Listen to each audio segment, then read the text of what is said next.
over 2 months since Hurricane Ida. Oh, everything is really demolished. People are still living in tents or in their destroyed homes. It looks like disaster, like a war zone. And they say when they reach out to FEMA or GOHSEP, they're getting the runaround. It's very personal to us.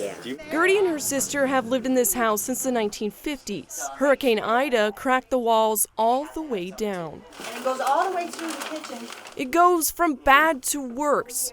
Sleeping at night was a challenge as raccoons scurried across their tent, and black mold grew on the walls of their childhood home. But the sisters, one blind and the other deaf, are determined to keep their house. It's not good. It's uncomfortable because I want to get back. I'm interested in just cleaning the whole house. They were given funds from FEMA to fix the house and applied for a trailer to have a safe place to sleep. But they were met with an ultimatum. And a woman came and said that she had to bulldoze my house to the back.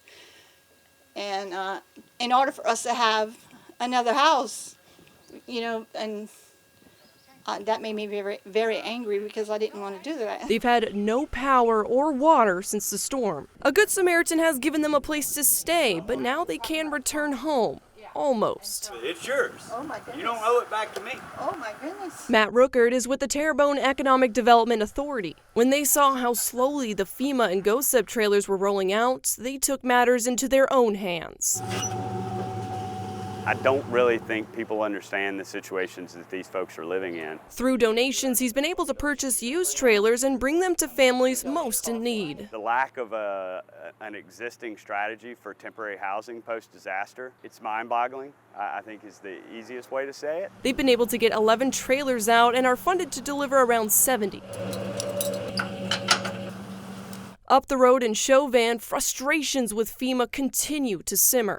This was our Katrina. The Hebert family was one of thousands displaced by Hurricane Zeta in 2020. Now the home they've been renting was claimed by Ida. And our landlord, they were nice enough to give us our deposit back, and they told us good luck trying to find somewhere else to live. While living in a borrowed trailer, Joy has been on the phone with FEMA for weeks, getting nowhere. We've gotten told we were going to get housing assistance, rental assistance, personal property from FEMA, and that all just, I don't know, we got the runaround. Just when it seemed money was on the way, FEMA accidentally paid them twice, which has now led to an issue with Joy's bank, an issue that remains unresolved. The family's main source of income is Josh's crabbing boat, which was damaged by Ida. Groups like the Helio Foundation are filling in the gaps. I go to bed, I have a bed.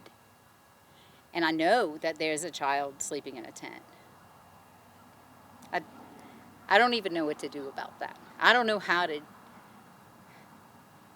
justify that in my head. It makes my head feel like it's gonna explode because there are still children sleeping in tents. We're all we got.